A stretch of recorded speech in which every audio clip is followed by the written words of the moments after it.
तो वहीं एनसीबी अधिकारियों पर लगे जबरन वसूली के आरोपों की जांच मुंबई पुलिस की एक एसआईटी टीम तो कर ही रही है, तो वहीं इन्हीं आरोपों की जांच एनसीबी की एक विजिलेंस टीम भी कर रही है।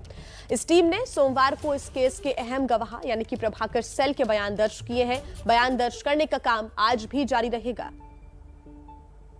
उनका शायद डील चलता रहेगा उनको छुड़ाने के लिए। 25 करोड़ का फिगर था। सैम एक काम कर, 25 का बॉन्ड डाल, लास्ट 18 तक फाइनल कर, क्योंकि अपने को 8 वानखेड़े साहब को देना है। वानखेड़े साहब का नाम तो लिया गया है, इन्वेस्टिगेशन उनके अगेंस्ट में होना जरूरी है, कार्यवाही उनके अगेंस्ट में होना जरूरी है। सोमवार को दोपहर 2 बजे प्रभाकर अपने बयान दर्ज कराने एनसीबी की विजिलेंस टीम के सामने पहुंचा। आधी रात 12 बजे पूछताछ खत्म होने के बाद बाहर निकले ज्ञानेश्वर सिंह ने कहा कि अभी पूछताछ जारी रहेगी। दोपहर के 2 बजे उन्हें बुलाया गया और 2 बजे से लेकर रात के 12 बजे तक करीबन 10 घंटे तक उनसे लगातार पूछताछ की गई। आज की कार्रवाई अभी हम यहाँ पे रोक रहे हैं, क्योंकि मेरी टीम भी सुबह 4 बजे की चली हुई है और प्रभाकर भी थक गए हैं। तो कल हम लोग आगामी दिन में फिर उनसे पूछताछ जारी करेंगे। पूछताछ चूंकि विजिलेंस इंक्वायरी है, मैं उसके कंटेंट्स के बारे में कुछ नहीं कहना चाहूँगा, लेकिन ये है कि आज इनकम्प्लीट है, कल हम लोग फिर शुरू करेंगे।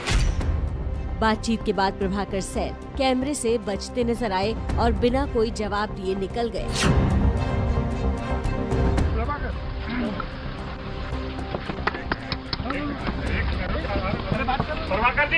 लेकिन प्रभाकर के वकील तुषार खंडारे ने एबीपी न्यूज से बातचीत में बताया कि वसूली केस में समीर वानखेड़े पर प्रभाकर ने सीधे आरोप लगाए हैं और उनके खिलाफ जांच होनी जरूरी है। वानखेड़े साहब का नाम तो लिया गया है, इन्वेस्टिगेशन उनके अगेंस्ट में होना जरूरी है, कार्यवाही उनके अगेंस्ट में होना जरूरी है। क्रूज ड्रग्स केस में पूरा मामला प्रभाकर सेल की एंट्री से बदल गया था। प्रभाकर सेल किरण गोसावी का बॉडीगार्ड था। किरण गोसावी वो शख्स था जिसे एनसीबी ने क्रूज पर पकड़ी गई ड्रग्स में किए गए पंचनामे का गवाह बनाया था। प्रभाकर सेल ने मीडिया के सामने आकर सनसनी फैला दी थी कि आर्यन के फंसने के बाद वसूली का प्लान बनाया गया था। हम लोग वहां से निकले लोअर परेल के लिए। लोअर परेल में जाते जाते किरण सर का सैम से मोबाइल पे बात चल रहा था कि सैम एक काम कर, 25 का बॉन्ड डाल, लास्ट 18 तक फाइनल कर, क्योंकि अपने को 8 वानखेड़े साहब को देना है। इन्हीं आरोपों की जांच के लिए एनसीबी के अधिकारी ज्ञानेश्वर सिंह कल उन जगहों पर भी गए जिनका जिक्र वसूली कांड के आरोपों में आया था। जैसे प्रभाकर सेल ने ये आरोप लगाया था कि शाहरुख खान की मैनेजर पूजा डडलानी से लोअर परेल में मुलाकात हुई है, इसीलिए ज्ञानेश्वर सिंह यहाँ पहुँचे और यहाँ मुआयना किया। हमारी विजिलेंस टीम दूसरी बार मुंबई जांच के सिलसिले में आई है।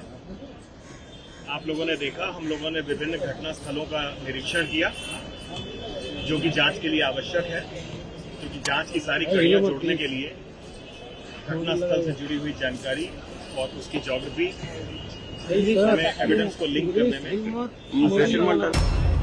इसके बाद ज्ञानेश्वर सिंह और उनकी टीम उस क्रूज पर भी पहुंची जहां से ये पूरी कहानी शुरू हुई, यानी जिस क्रूज पर आर्यन और उनके दोस्त पार्टी कर रहे थे और जहां एनसीबी का छापा पड़ा था। और देखिए, एनसीपी नेता नवाब मलिक के आरोपों का आज जवाब देंगे महाराष्ट्र के पूर्व सीएम देवेंद्र फडणवीस। देवेंद्र फडणवीस आज दोपहर 12 बजे प्रेस कॉन्फ्रेंस करेंगे। फडणवीस ने कहा था कि वो दिवाली के बाद बड़ा धमाका करेंगे। फडणवीस ने 8 दिन बाद बड़ा धमाका करने की बात की थी, लेकिन नवाब मलिक तब से लगातार हर रोज धमाकों पर धमाके किए जा रहे हैं। सोमवार को उन्होंने एक बार फिर समीर वानखेड़े पर आरोप मढ़ दिए। पूना के केस में कोई ड्रग का मामला इन पर पेंडिंग है। हमें लगता है वानखेड़े साहब को इसका खुलासा करना चाहिए। नवाब मलिक का समीर वानखेड़े पर ताजा हमला उनकी पत्नी की बहन के खिलाफ एक केस को लेकर है। समीर दाऊद वानखेड़े, क्या आपकी पत्नी की बहन हर्षदा दीनानाथ रेडकर किसी ड्रग्स के धंधे में शामिल है? आपको जरूर जवाब देना चाहिए, क्योंकि उनका केस पुणे अदालत के समक्ष पेंडिंग है और ये सबूत है। इसके साथ ही नवाब मलिक ने केस की सुनवाई की तारीख की जानकारी से जुड़े दस्तावेज भी ट्वीट किए, जिनमें हर्षदा दीनानाथ रेडकर का नाम लिखा है और साथ ही 2008 में हुई पहली सुनवाई और मार्च 2022 में होने वाली अगली सुनवाई की तारीख दर्ज है। मैंने ट्वीट द्वारा एक सवाल खड़ा किया है कि ये महिला कौन है। इससे आपका क्या संबंध है?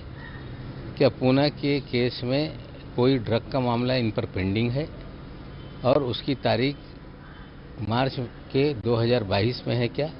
हमें लगता है वानखेड़े साहब को इसका खुलासा करना चाहिए। नवाब मलिक के आरोपों पर वानखेड़े की पत्नी क्रांति और साली हर्षदा दीनानाथ रेडकर ने तो अभी कोई प्रतिक्रिया नहीं दी है, लेकिन इस पर समीर वानखेड़े की तरफ से जवाब दिया गया है कि जनवरी 2008 जब का ये केस है, मैं उस वक्त नौकरी में भी नहीं था।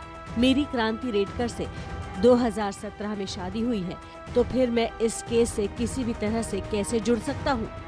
नवाब मलिक एनसीबी अधिकारियों के अलावा बीजेपी नेताओं पर भी खुलकर हमले करते रहे हैं। देवेंद्र फडणवीस भी उनके निशाने पर हैं। मलिक ने कहा था कि मुंबई, महाराष्ट्र और गोवा में ड्रग्स का कारोबार देवेंद्र फडणवीस के संरक्षण में किया जा रहा है। उन्होंने कहा कि आने वाले दिनों में इस मामले की भी जांच करवाई जाएगी। कि देवेंद्र फडणवीस का एक वजह इसी शहर में रहता है, नीरज गुंडे, जिसको पूरी तरह से पिछली सरकार में मुख्यमंत्री निवास में एक्सेस था, मुख्यमंत्री कार्यालय में एक्सेस था,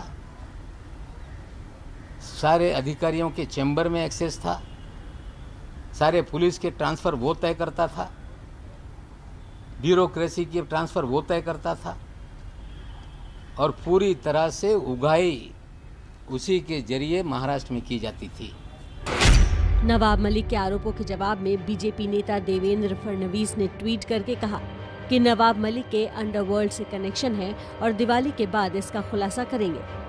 बीजेपी अभी नवाब मलिक के आरोपों पर ही जवाब देने की तैयारी कर रही थी कि कांग्रेस नेता दिग्विजय सिंह भी इस केस में कूद पड़े हैं। मुझे तो शक ये है कि 3000 किलो के ड्रग के केस को पर से ध्यान हटाने के लिए ये सब रचा गया है। और ये रचा किसकी तरफ से गया? अगर सर कॉन्स्पिरेसी स्वाभाविक है, जो सत्ता में हुई तो करेगा। मुंबई ड्रग्स केस सामने आने के बाद हर रोज जितने किरदार सामने आ रहे हैं, उससे ज्यादा इस मामले में राजनीति हो रही है। ऐसे में ये केस कहां से शुरू होकर कहां खत्म होगा, हर आदमी के मन में यही सवाल है।